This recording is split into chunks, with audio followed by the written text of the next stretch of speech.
the Conscious Style podcast, where we explore what it will take to build a better, more sustainable, and equitable future for fashion.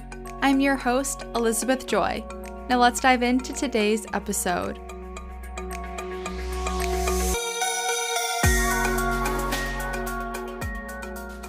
Hey there, and welcome back to another episode of the Conscious Style podcast. This is a very special episode today because we will be hearing directly from someone who has been leading efforts for worker rights on the front lines of the garment sector in Bangladesh for decades. I will be interviewing Nazma Akter, who began her journey working in a garment factory at just 11 years old. After witnessing ongoing issues and abuses in the garment industry, Nazma founded a trade union, the Somilito Garments Shramik Federation, and Nazma also founded and currently directs Awaj Foundation, a worker rights organization in Bangladesh. So, in this conversation with Nazma, you are going to hear a first-hand perspective of what it's like to work in the garment industry in Bangladesh today. And Nazma is also going to be talking about what brands need to do to step up and protect the people making their clothes, how the pandemic affected garment workers in Bangladesh, and what sorts of shifts we need for a fairer and safer industry. And Nazma will also talk about the work that Awaj Foundation is doing in Bangladesh and how we can support that work. Before we get into this conversation though, I just wanted to quickly remind you to make sure that you are subscribed or are following the Conscious Style podcast so that you do not miss any future episodes like this one. And if you are liking the podcast so far, taking a moment to write a short review or give a rating on Apple Podcasts really does go a long way in helping the show reach more people. Thank you for your support. Okay, now to the show.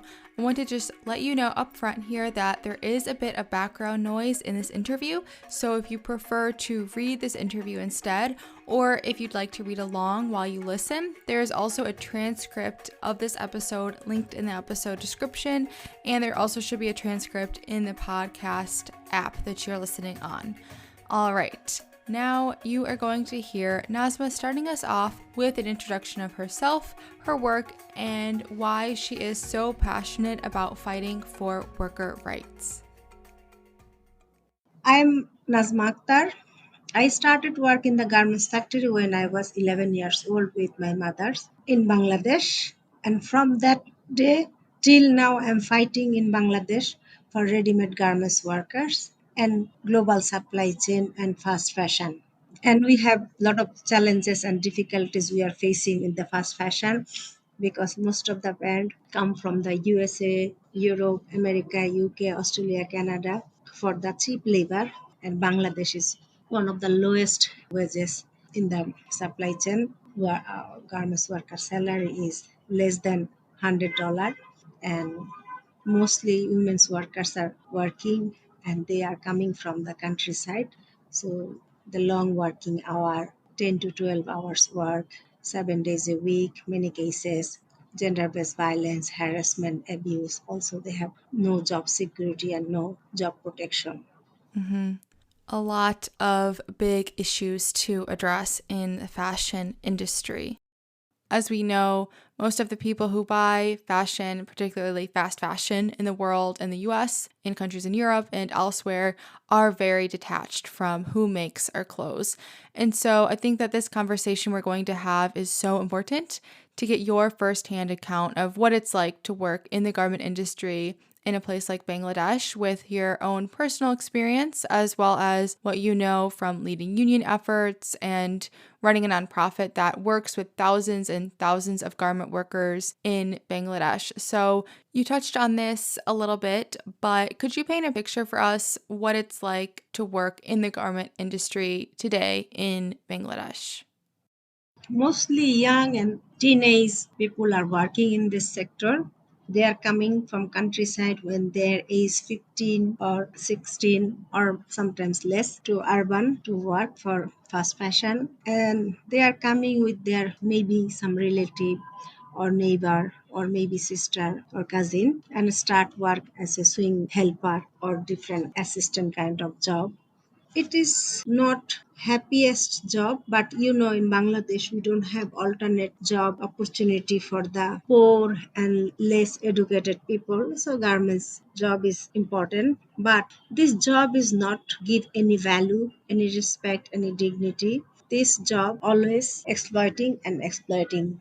The Rana Plaza 8 years anniversary, we know how this catastrophe and this kind of corporate murder killing 1137 workers and over thousands workers are severely injured, but fast fashion was not taking any responsibility and things, because in Bangladesh has also a lot of fire incident and people have severely injured and die, but nobody is bothered. So whatever happened, whatever things going on, the workers sacrifice their life, they kill them, and then they concentrate. So when the people are coming for the lower market and people are too much greedy across the world, including Bangladesh supplier, they are not thinking about the workers' life and livelihood, their children, their family. They are not thinking about their hunger things, because Bangladeshi most of the garments workers are malnutrition problem.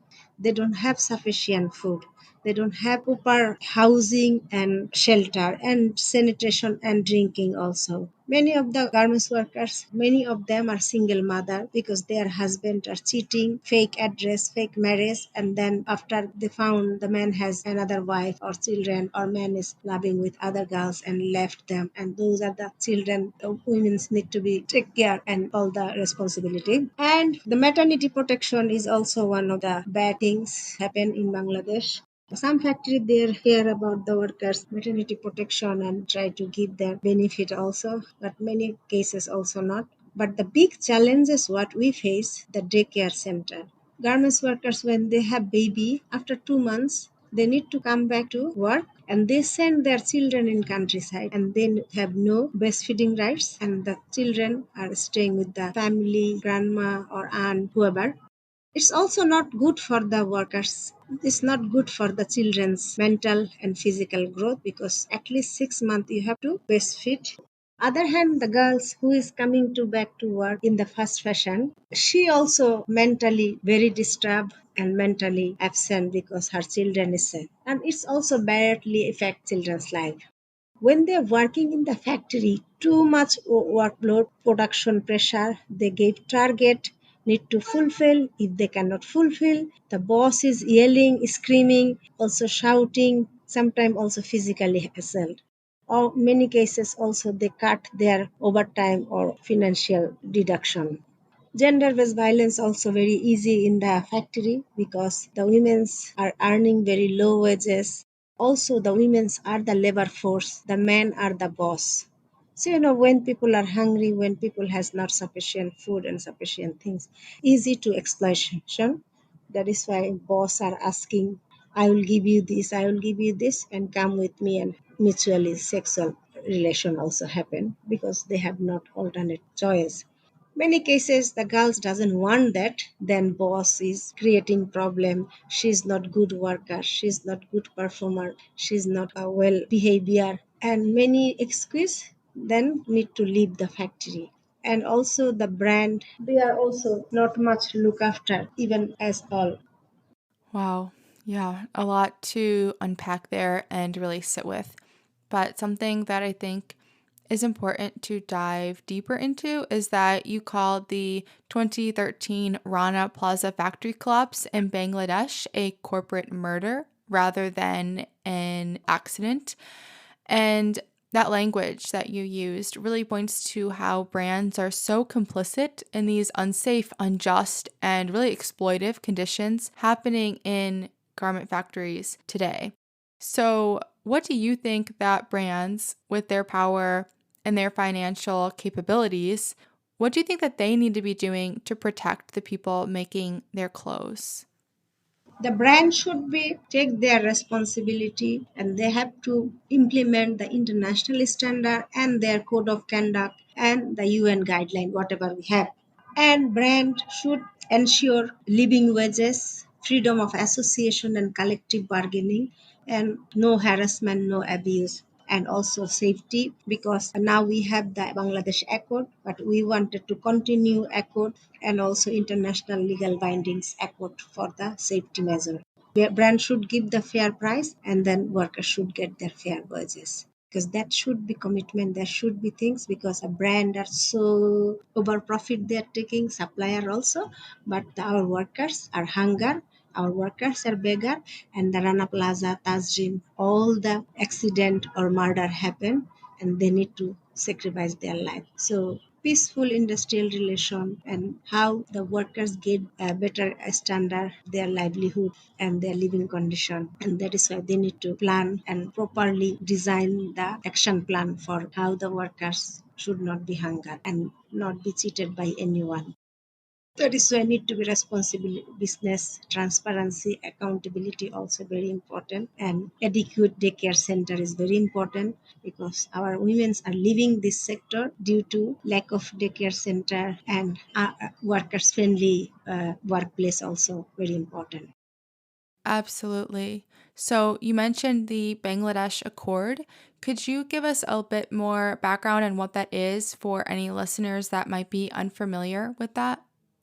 The accord is why important, because accord is a legal binding with the global union and the fashion brand and retailer, and it's an agreement. The safety remediation should be established at the workplace, and it is very important because when you have the legal binding, if you are violating any rules from any part, there is system for arbitration, there's system also court case. So that is why it is important. But when it is going to voluntarily anything to do, it's like a charity, someone might do, someone might not do. So that is why the brand should sign the international accord for all over the world where the garments producing, as well as Bangladesh.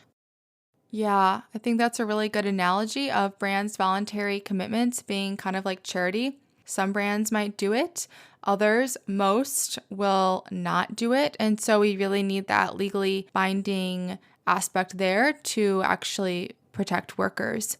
And in addition to the legally binding agreements like the Bangladesh Accord, what other sorts of shifts do you think need to happen for us to actually reach a fairer, safer fashion industry? The powerful changes first need to be equal power distribution system, and the previous system need to be changed, and systemic change is very important, and also power distribution from the brand side, supplier side, as well as the worker should be get the equal power, and there should be price margin should be fairly calculated where worker will get their decent wages and living wages. And also, in Bangladesh, we don't have the social protection system like USA. And in COVID pandemic, thousands of workers lost their job. No social protection, because the workers are not scared the coronavirus. They are also scared the hunger. So the social protection, unemployment benefit, and insurance policy is very important. Things need to be addressed, and also women empowerment, and women should be raise their voice, and women should no fear, no scared, and right to organize, right to bargaining, union rights and collective bargaining is very important, because if the workers are have good negotiation environment and culture enabling creating, they can also increasing their betterment. Also it can also affect the productivity. It seems like a charity, but real benefit, real rights, and real recognition is not still in the garment sector or supply chain. So there should be this kind of system, and this kind of power should be everywhere. And there should be voluntarily, everyone should respect, and freedom of expression they can increase. And also the climate change environmental issue also key issue in the whole supply chain and fast fashion, because there are also a lot of chemical and a lot of things are also affected our nature and our life and livelihood also. Yeah, a lot of changes that need to happen in fashion for sure. Something that you mentioned was the impact of the COVID-19 pandemic on garment makers in Bangladesh. So, could you tell us a little bit more about the effects of the pandemic and the subsequent order cancellations from brands on the garment industry in Bangladesh? Oh my god, it is so I was so disappointed. I was so depression, and I was going to almost die because the European, American, Canadian, all the brand when their suspension, holding, and discount the goods, and then company also gave last year it also 35% discount. Also, worker gave their salary because where they don't pay this, and also the worker couldn't get their salary on time. Every day, every moment, illegally dismissed, and a lot of women are pregnant, they lost their job, and there was workers fighting every day.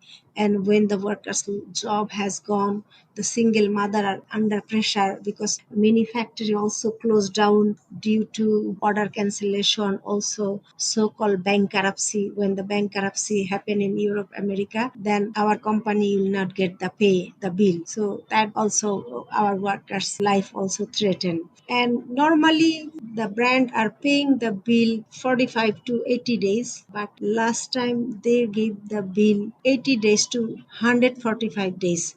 So it's also when they don't get the bill, they don't want to pay the salary, and not a single brand are giving any support, anything. Even till now, the last year, 26th of March, Bangladesh start the lockdown. Then gradually it's open and close, and not a single brand representative visit the factory and how the working condition, the social distance, safe precaution, because they are everything are monitoring by the visit online. But the workers' life is threatened. Workers' life is dangerous, and without workers' work, the European American supply chain fashion industry will collapse. But they are not in the factory because when the workers are working, there should be the CEO of Walmart present in their his supply chain.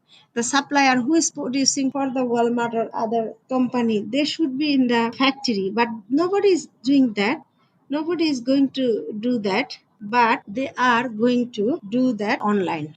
And also now Bangladesh is locked down, everything is closed except garments factory, and everything went closed. There is no transportation, there is no vehicle, and workers life is so threat. They are taking very terrible dangerous transportation, and too many together and crowded, no social distance, no safety. So this is the way the supply chain are going on, and this is the pandemic, the triple pandemic are facing our workers. And day by day their job is difficult, their life is getting threatened, and many factories they are reduced number of workers, and they need to fulfill their production. For example, before they have maybe 100 workers, now maybe they have 85 workers. So this 15 workers work also need to cover those 85 workers. So this is the way they are happening, and this is the way they are working, and nobody is care about the worker safety, worker distance, and because whole country is locked down, but workers' life is very threatened, and they are working 100% in the factory, 100% production is running. So where is the social distance?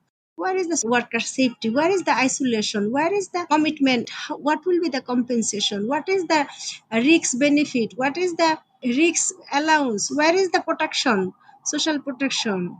So this is the issue. The fast fashion is killing and over profit and greedy. It's need to be done because it's pandemic for everyone. People are not realized. People are not thinking because it can be happen to me.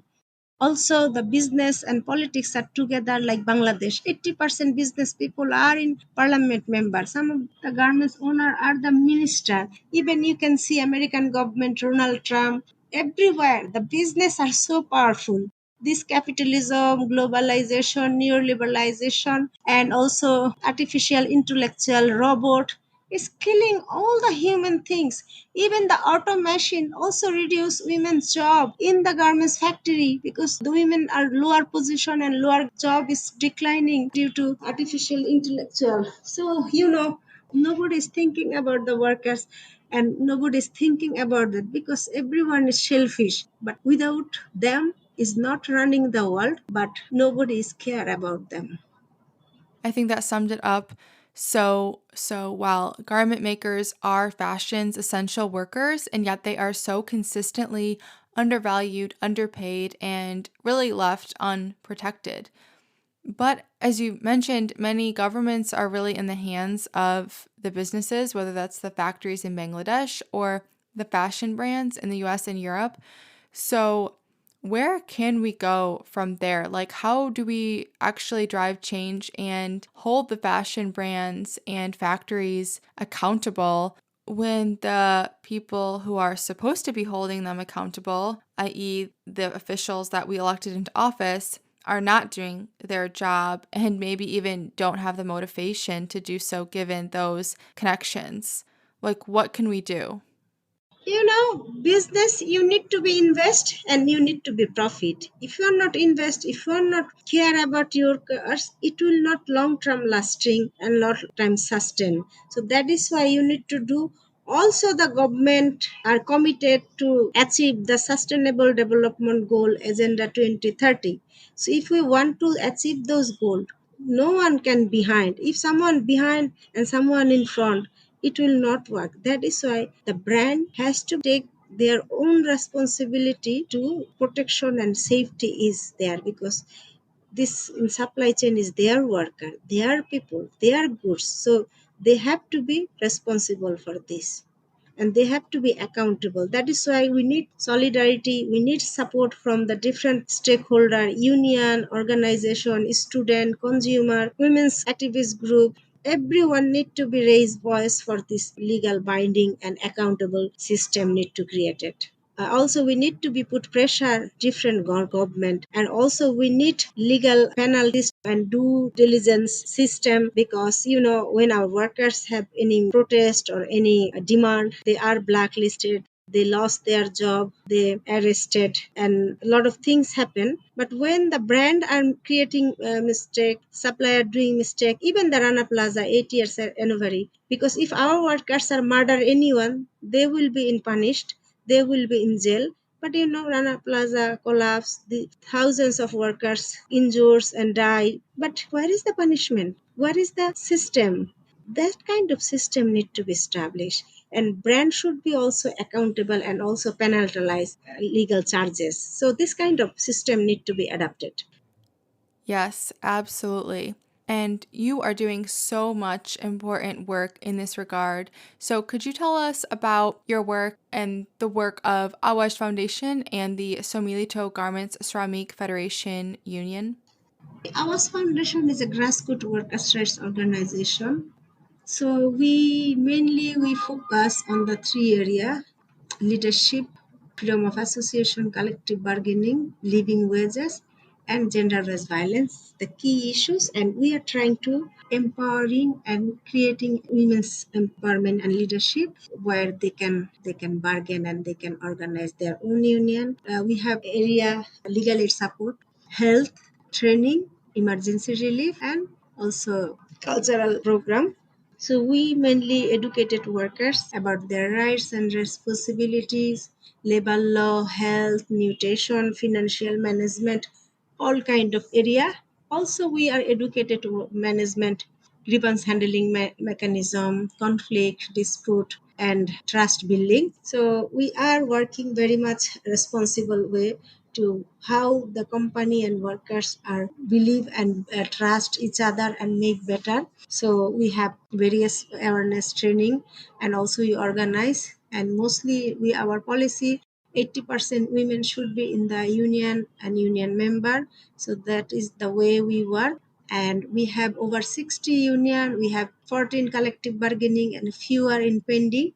So we are established increasing 10% salary, 8% salary, anti-harassment committee, and also we educated factory management about gender-based violence and sexual harassment abuse, and also established anti-harassment committee in the workplace. And we are also focusing on the living wages, where the collective bargaining can increase their salary, different allowances. Also, we do demonstration, lobby, advocacy, legal aid support. We are also working with the international solidarities and collaboration action, all kind of things. Also, we put pressure and campaign against the brand. So this is the different way, different system, and we are gradually it's successfully, and but we need to do more, and that is why we need to be work together and respectfully believe in each other. Wow, that is truly incredible to hear about the depth and the breadth of all of the work that you are doing in Bangladesh. So, how can we as listeners get involved and support and amplify your work? First of all, we need solidarity, we need support. The issue when we are raising, that's the important issues. Also, we need to know each other because production country and the receiving country, how gap and how things are is going to rightly or wrongly. And also we need network and will created good things, and also we have to share our struggle, also we have to share our success, because if we are saying everything is bad bad bad bad, it's also not going to be work.